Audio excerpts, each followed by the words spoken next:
So, 15 years, huh?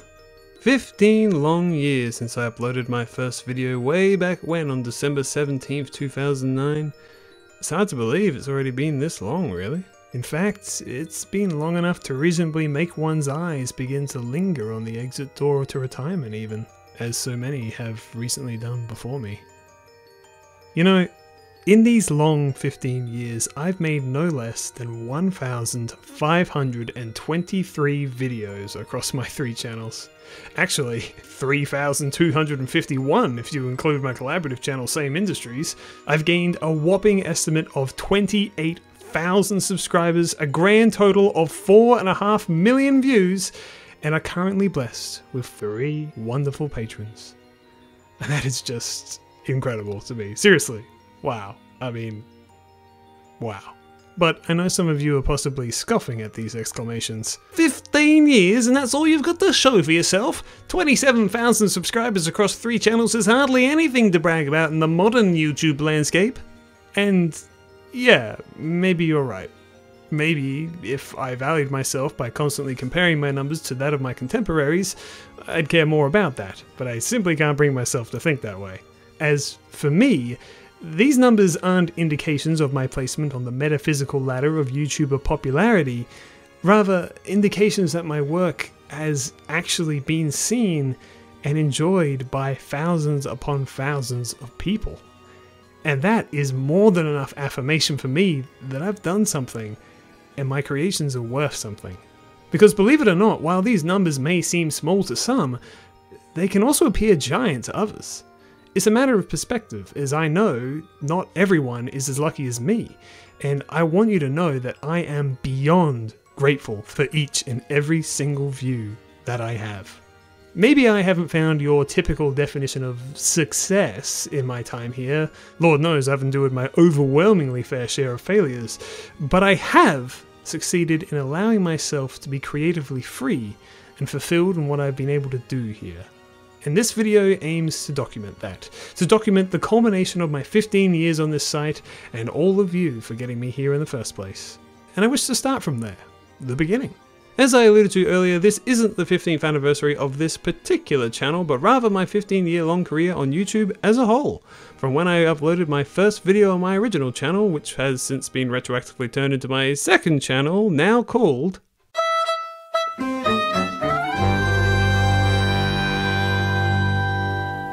I was merely a 13-year-old little freak with an immeasurable number of allergies and a blissful ignorance of my upcoming depression and celiac disease when I first started YouTube. You just wait for your future, little me. It's gonna be super! But all this talk about my start has got me thinking about my very first video ever.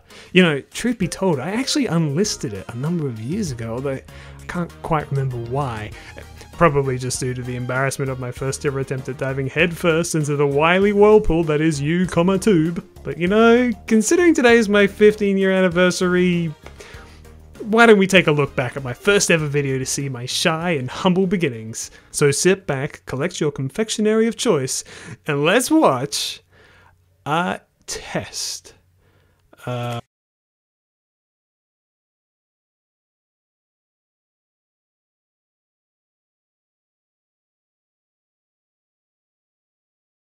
What the hell was that? Yeah, so turns out my first video ever was not a huge bombastic trampoline propelled attempt to burst into the scene, but rather just a recording test to see if my copy of Fraps was working correctly. But hey, it's technically a TF2 video, so that's gotta count for something, right? Well, actually there is more to this than meets the eye. This isn't actually just a mundane test, as much as it was me marveling at the possibilities that had just been opened for me. You see, back then, recording video game footage for YouTube was much harder and rarer. So the very idea of being able to actually record something and actually upload it for people to see was hitting me like a sack of bricks. This may appear to be an unassuming test, but in reality, it's my mind bursting open with the possibilities that this new world of YouTube had just opened up for me. So off I went, uploading more and more mundane tests and uneventful one-off videos of whatever game I was playing that week, when one day, TF2 added crafting to its game, and I found my very first niche.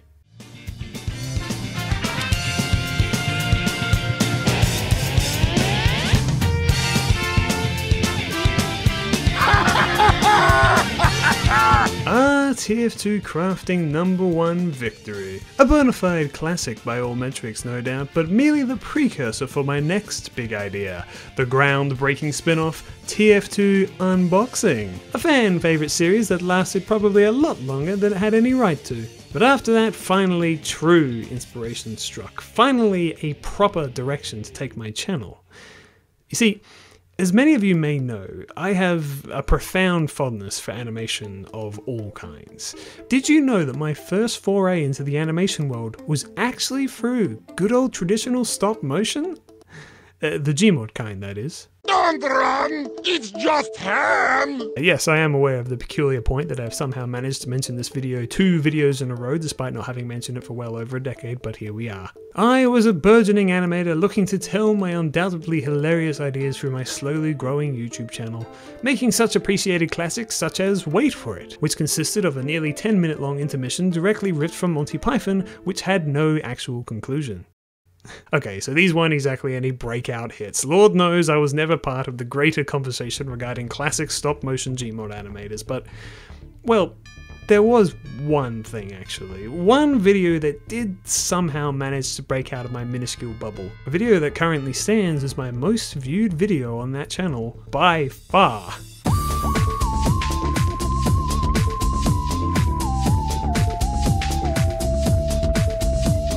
Nightmare on Man Manor Part 1 was my first ever taste of a video somehow managing to wriggle away from my grasp and touch other places online. Truth be told, I could never tell you how or why it ended up getting as big as it did, but it was apparently prominent enough to be, as far as I'm aware, the only video I've ever made to prompt a reaction video out of it. And this is a very old video. He made it back in 2010. He doesn't have a lot of subscribers, so he might not even be creating anymore.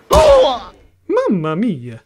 So anyway, that was pretty neato. No need to bring up part 2 though, people weren't that impressed by it, and the less questions asked about what happened to the blue spy the better. But from that point on I had found my thing, working for weeks on stop motion Gmod videos with endless unboxing and crafting vids in between to fill the void. Eventually I would make my magnum opus, gain 100 subscribers, get my hat back and mess around with SFM for about a week.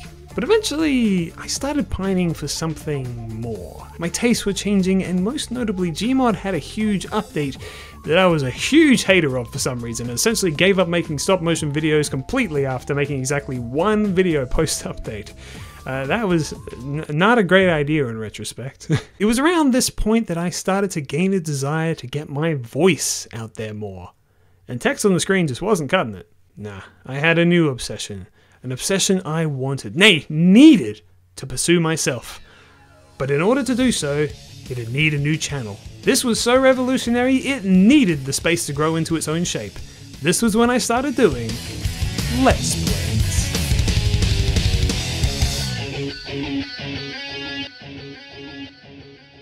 Okay, hello everybody, welcome to Let's Play Half-Life 2. Wow, such a strong and manly voice. I bet this guy had all the girls wondering if he looked as handsome as he sounds. Well, the answer to that question, ladies, is yes.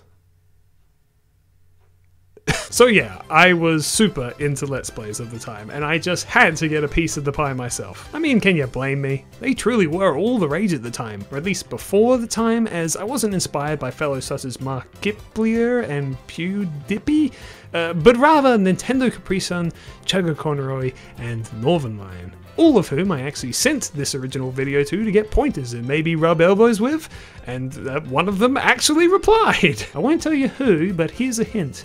It's the one you'd least suspect. But I was completely enthralled with this new medium, and I continued for years upon years. Every day after school I'd come home and record a 10-minute episode of whatever game I was chewing on and whack it on YouTube to thunderous applause. I played games that I personally enjoyed or was interested in, ranging from all the Valve games to even some Nintendo games. Eventually I even started putting minor editing into them. Wow! Actually, truth be told, I ended up having quite a bit of fun with the editing by the end there. I totally don't have a walkthrough or anything in case I get lost.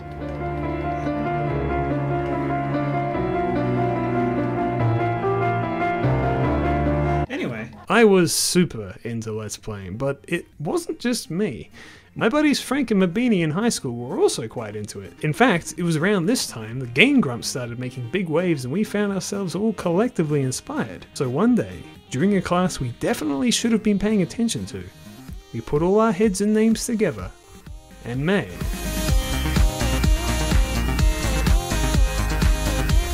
Same Industries, or AIM Industries as it was called back then, is a collaborative Let's Play channel that covers literally any game we feel like, really. But at first, like everyone online at the time, our first foray was Minecraft. You see, the name AIM was actually a clever little acronym that stood for Akira Sora, Ihasnotomato and Mabini, and Adventures in Minecraft. See, I told you it was clever. As for the S, well, that stands for Stephanie, another friend of ours and the editor for that channel who was introduced much later down the line. So there I was, making twice as many Let's Plays as you possibly initially thought. Now this channel as well has been through its own turbulent history, such as the great Frank migration to America and my actual magnum opus. Our series on Mario Sunshine 2 stands as my favourite Let's Play I've made yet. Oh yes, I said yet. You may have even noticed my choice of words so far in this section, because unlike Let's Plays on this channel, I'm actually still making them over there on Same. Well, not right now as we're on permanent hiatus, but you get the idea. But why, you might ask? Let's Plays and series like that have since gone the way of the dodo bird. We were here before the big boom where every YouTuber and their cats had a Let's Play channel, and we are still here long afterwards. Lord knows we do not have the numbers to have ever made a single dime out of it, and yet we still do it. Why? Well, it's because we just find it genuinely fun. We all love each other's company and all love to create things and play video games. Let's Plays, or I guess just playthroughs now, have and always will be a fun side project for us to catch up and shoot the shit for an afternoon. We may be all adults now with big busy lives, but we've still made time for it when we can. Even though we know nobody is watching us, it's still fun, and we have plans to keep going until we're embittered old souls laughing and complaining about whatever movie or TV show is the topic of the week. You see, for me, it's more than a Let's Play channel really, it's more of a photo album of me and my mates having a laugh that I can go back and enjoy whenever I like. But as this channel grew, I did too. And soon enough I found Same was more than enough to scratch the Let's Play itch, and I started to find myself thinking once again about more scripted content. When one day on some evening many years ago, I spent the night coming up with and creating an idea for a video that would not only go on to becoming my most popular video ever, one that would also pave the way for the next chapter of my YouTube career.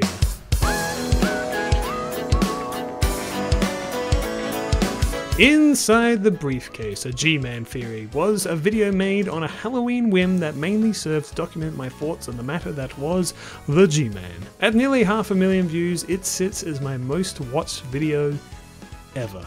And truth be told, I don't know why, it's not very good, well thought out or researched, but hey, it taught me that maybe actually writing down my thoughts and theories on games might actually mean something to someone. And while it took an unfortunately long time for that thought to manifest within my peanut brain, it paved the way for what I consider my first big TF2 video of this age. New pyro weapon ideas. Hey guys, it's Ihasnotomato here, and today I wanted to discuss something that's been on my mind a lot recently. TF2 had been a long fascination of mine, coming in as my #1 favourite game of all time on my top 10 games list that wasn't in any actual order and is now kind of out of date, so making scripted videos on it was almost a no-brainer. So off I went, making more and more videos primarily focused on TF2, giving my thoughts on perceived future updates, reviewing weapons as if I knew what I was talking about, still doing unboxings. These videos were mainly just the generalised ramblings of a madman. I was starting to be seen as someone whose name is worth remembering, but I still hadn't quite defined myself yet. I didn't have my niche, my hook, my thing that made me stand out from all the other TF2 YouTubers who actually knew what they were talking about. The only thing that I had compared to all those other guys was simply the fact that I'd been playing the game since long before it became free to play. So long before, in fact, that I had experienced most of TF2's fundamental updates firsthand. And like some dramatic scene from a movie where a well-known creator sees something in real life to spark his creativity because apparently it's too unrealistic and boring to just silently have ideas alone in your room, I created the first in what was supposed to be a small and quick series of TF2 update history. Hey guys, it's Ihasnotomato here, welcoming you to a new series I've been thinking of doing for a bit. A little introspective series into TF2 and its past updates. This series has been something very special to me. It's what I perceive myself to be known for these days. And I'd bet dollars to donuts that the few of you who are actually watching this video probably first found me from this series. And that makes me unbelievably happy, because this series quickly started to ramp up in quality as it soon became a true passion project of mine. With each new installment, I try to one-up myself and make it the best it could be for my abilities at the time. And I honestly think my writing and editing skills increased dramatically because of this series. But despite the success from it and the upward green line my channel was taking, I felt like something was still missing from these videos. A core part of me that has always been one of the main things that I identify as. I needed to start implementing my artistic abilities.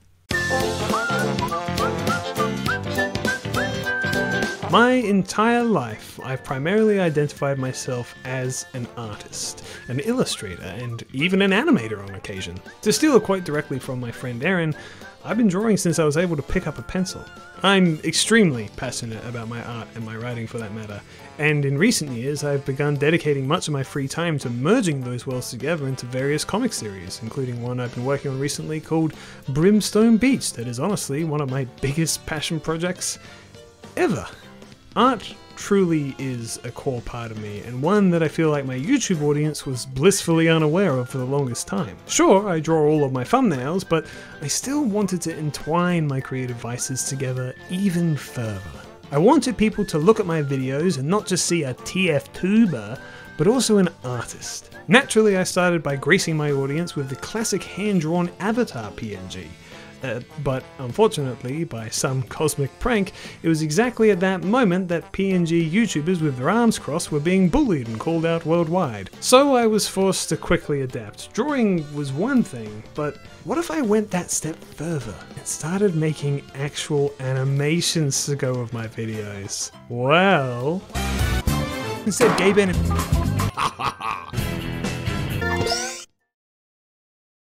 topping all these off with a little animated guy, codenamed Little Guy, we were in business, baby. I was no longer the TF2 YouTuber you've never heard of, but rather now the animator TF2 YouTuber you've never heard of. From now on, all my big videos would feature not only an illustrated thumbnail, but also an animation at the front of the video and a bouncing little guy over there. People may find it obnoxious, but I don't care, because this is me, and I'm obnoxious. Surprisingly though, the animations began to grow a small following of their own, so my fourth and final channel was created with the intention of storing all my illustrated video ventures there. Truth be told, I was going to make that channel its own segment in this video, but there isn't much to say other than that one time I decided to do my own animated story time. Twice, in fact, and I'm actually still quite proud of those videos to this day. But otherwise, if you ever wanted to watch my animations without the icky video attached, you can see them there. I even have a few unique animations over there, and one of them even netted me a cool $300.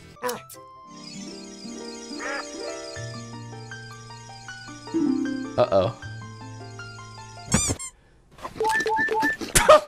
You the monster house scene? Oh no! Ka-ching! Oh no! But an issue arises when one is animating for every video. Few animators will tell you this, but animating actually takes like a really long time. Shocking, I know. And with my ever-increasing standard of quality, my scripted videos began to grow further and further apart, leaving huge gaps of virtually nothing for audiences to chew on. So there I was, at a loss as to what to fill this void with. My viewers were growing restless, and frankly, so was I. You see, I find myself constantly bombarded with ideas, but I am almost never able to make them come to fruition in any dream of a timely manner. And that was when I had my best idea yet. Aaron and I still played a ton of TF2 in our free time, and due to being a TF2 YouTuber, I very quickly learned to record everything. And then one day, when something I perceived to be particularly funny happened, I came up with the idea to just go ahead and make a few short video compilations of these moments, of which I creatively called TF2 moments. These so-called TF2 moments would serve the simple role of being fun little filler content to tide over my viewers in between large videos. That way I could have my cake and eat it too by using the whole cow. Or cake, or something. I don't know how metaphors work very well. I got to make quick, fun videos to scratch that insatiable itch to actually produce some of the mountains of content I was developing, give my viewers something to munch on while I was working on the big stuff, and have fun all the while doing it. It was a win-win-win! I even ended up expanding this concept outwards further, creating spin-off series such as Super Bros, and even some solo stuff such as playing through the original Sonic games for the first time ever. Finally, I had done it! I had found the perfect content loop to satisfy everyone, and nothing went wrong at all. Oh yeah, wait, I forgot the title of this section. Well, okay, for context, I need to tell you something. I truly do not care if a video does badly view-wise. Having a video on this channel have a few hundred views is totally fine by me. I make the content for my enjoyment, and those who choose to watch it can enjoy it too. I have no expectations on how well they should do. I don't care. I'm just having fun. Besides, the people who are watching the vids seem to really enjoy them. They were a niche crowd, but one I'm very grateful to have. And then one day, I did something I don't normally do. I looked at the analytics. Usually all it is filled with tips on how to become a better YouTuber. But listen, I'm not interested in chasing trends like I'll die of cardiac arrest if I don't keep up. I'm not fond of peddling shady products to my underage fans, and I'm not thrilled by the idea of cynically churning out content day after day like it's a grey, boring 9 to 5 that sucked all the joy out of the craft. I'm not about any of that stuff. I just want to create and have some fun while doing so. But my eye was drawn to a statistic that I probably should have noticed before. You see, I always thought to myself the Moments videos were fine because I don't care about low views, and after all, it's more content. How can more content ever be bad for a channel? Well, it turns out it can be, as my numbers showed that instead of my subscriber numbers staying at their comfortable plateau as normal, they were instead going down with every upload. It seemed that every time I uploaded a new Moments video, subscribers would see it in their feed, be reminded that I exist, and that this is not what they subscribe for, and would promptly unsubscribe. And I'm not talking gain 10 subscribers each upload but lose 3. I'm talking just lose 10 with each upload with no gain. And as much as I like to brag about not caring about statistics, this one did hurt. It was one thing to ignore the low views, but to also allow my channel to be actively harmed by them? That probably wasn't a good idea.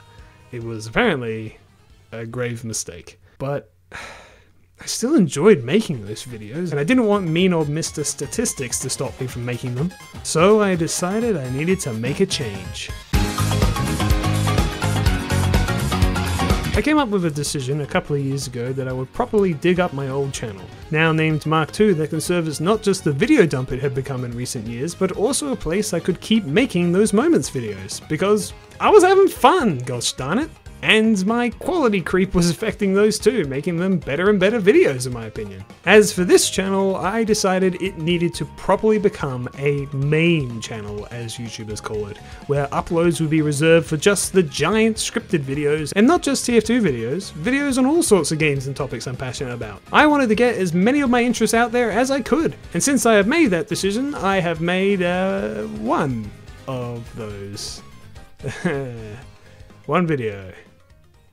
Yeah. So I'll admit, we're pretty much up to modern day now. It's been 15 years of all this, and here we are. I feel kind of like I've been caught with my pants down. But you know, it's kind of crazy looking back. Looking at my successes and my many, many failures. And must admit, occasionally I do wonder to myself, is it worth it anymore? I'm only getting older and slower. Life is catching up with me fast, and one could say that the universe has given me plenty of signs that this hopeful career path of mine is not in fact destined for me. Maybe it's time to join all those other YouTubers who have been retiring recently. Except instead of going out on a big bang like them, I'd probably more appropriately quietly disappear into the shadows, never to be heard from or thought about again. Well, I would say all that if I was in another universe where literally any of that mattered to me at all. You see folks, if there is one thing you need to know about me, it's that I live to create. I don't create as a hobby, I don't create as a job, I create to live. Creating is my life, and as long as I draw breath, I will never stop creating. I've said this several times before in the past, so excuse me if I reiterate too much, but I have no plans on retiring. Ever. Not from YouTube, and especially not from creating. I've used this metaphor 1,000 times, but if I won the lottery or became the biggest YouTuber ever, I'd use that money and success to keep funding my creations. And if I lost everything and had nary a tuppence to my name, you could still catch me scratching doodles into the sidewalk with my fingernails. Yes, I'm slow, and yes, my work isn't amazing, but damned if I'm not always learning and improving and loving every minute of it. You guys need to understand that even when I'm not currently engaged in actively making something, my mind is still always whirring away with ideas. I've got thousands of video ideas, a jillion illustrations and art pieces to make, and worlds upon worlds of characters and stories to tell. A mind so full of ideas, every day is a struggle to not have my head simply pop open like a comical confetti-stuffed balloon. And look, I know I take forever to make anything, but please know, I'm always working on something. I'm a one-man band who has a real life, job, and family. I'm not always able to publish things in a timely manner, but please know, I'm always working on something. So I'm not retiring. I'm going to keep on trucking like I always do because I'll never stop making stuff, and YouTube is the perfect place that I can share what I make to all of you. I can't be stopped even if you beg me to. And maybe I'll never find monetary success. Maybe I've been shadow banned. Maybe my fans will all leave me. But I'll still be here, creating away as always, as long as I'm alive. So look out for ever more TF2 videos on this channel, more fun gameplay videos on the second channel, more collaborative fun on Same Industries when we get back together, my upcoming comic Brimstone Beach, and coming up next on this channel, a unique passion project about a game I hold very dear to my heart. For you see, I'm Liam, I'm Ihasnotomato, and I'm a creator, through and through. So thank you for watching 15 years of Little Old Man.